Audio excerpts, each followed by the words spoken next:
All right, guys. So, first off, watch check. My Casio Frankenstein watch, the Duro body with the heart of the MRW 200H.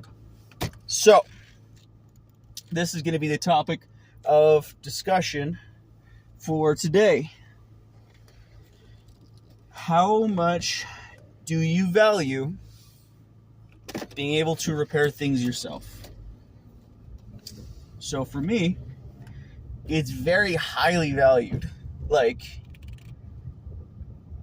top, one or two things that would make me like something or like something more than another thing are, can I repair it myself, right? Can I fix it? Can I jump in there, see how it works, and make an improvement so it suits me better?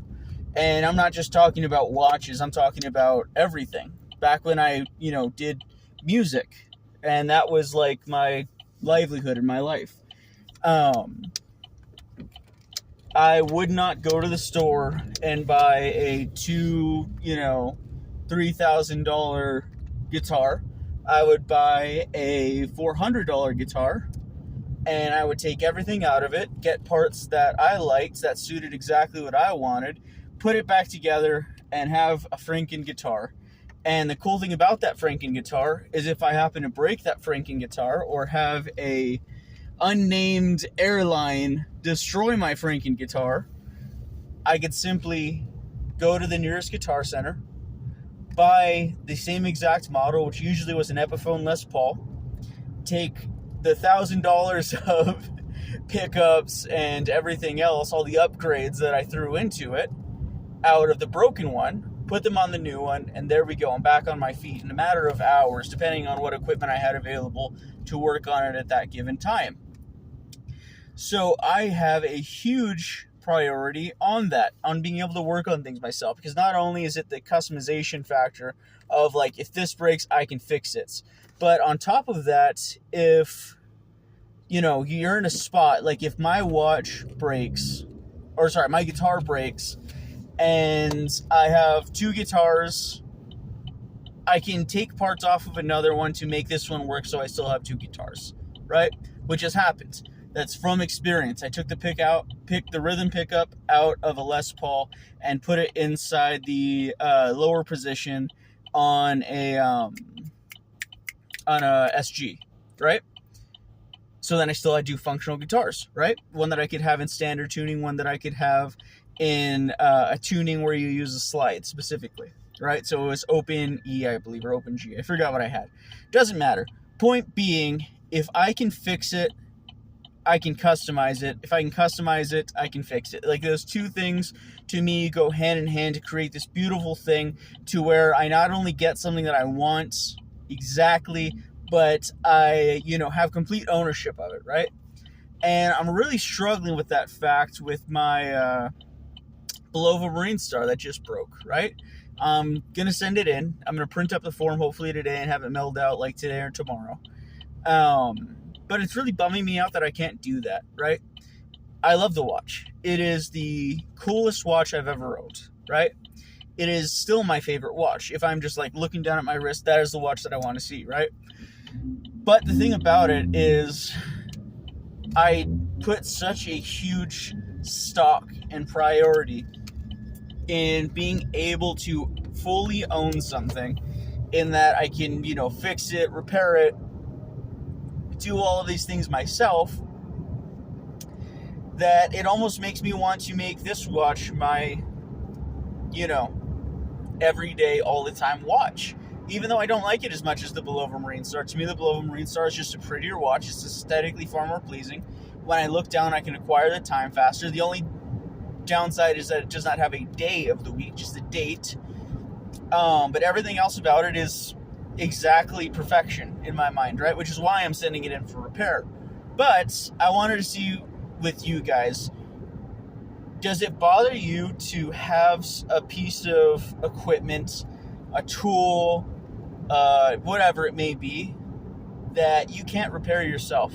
And do you, if you were me, would it be a big enough factor to then get the Bulova repaired, but not have it be your everyday watch. When it comes back, have this be your everyday watch, because if this one breaks, then it's simply a matter of going in, grabbing one of the backup movements that I have, popping it in, and within, quite literally 5-10 minutes, I'm back up exactly as I was before for the cost of $10 for the movement.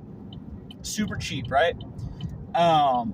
So yeah, comment down below. What are your thoughts on that? Because I'm kind of struggling with that thought myself. Even though I like the Marine Star better, when it comes back, I don't know if it'll be my everyday watch anymore because of the slap in the face reality has given me. That, do I like it better? Absolutely. Is it truly mine? Do I own it to the same extent that I own my Franken watch? I don't. That's just a fact of the matter, and it sucks. Especially since I can't just go out, to my knowledge, and buy the Bulova Precisionist movement, or at least nowhere that I've seen. If you guys see somewhere where I can, tell me. But yeah, so that's where we're at, guys. Comment down below how much stock you put in that. And furthermore, tell me which, if you were me, you would wear. Would you wear the one that you could repair on demand in a simple matter of minutes?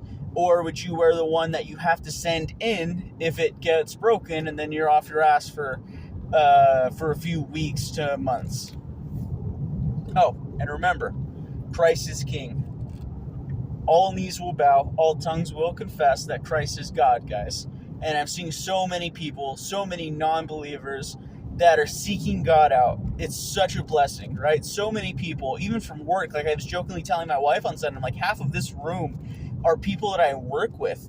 A lot of them I, invited to church and had some kind of hand in that. A lot of them I didn't. They just started going like, oh, we're looking for a church, and someone recommended this church, and then you also go to this church, and I had very little to nothing to do with it. So it's really cool to see a lot of people realizing the need for God, or even having God, call out to them personally of like, hey, come back, So I encourage you guys, seek God out, because there's nothing to lose, right? I know a lot of extremely depressed, suicidal, just unhappy people who are going through life still unwilling to try God, right? Because they're like, oh no, I don't believe in that, right? But they've also never given him the chance to prove himself to them, right? And in the grand scheme, what do you have to lose, I know a lot of people were very depressed in a very bad spot, but still for some reason will fight the idea of seeing if Christ could help them. So I encourage you, if you're in that spot, ask God if he can help you, because you know what? Even if he is, which he's not, but even if he's some fake figment of people's imaginations and isn't really real, and you would feel foolish for having wasted the time to try to seek God out, you don't lose anything. So why not take the chance and have the possibility of gaining something of infinite value? So that's all I have to say today, guys. Comment down below. Let me know if you want to talk about God. Comment below, and I'll give you my number. We'll talk.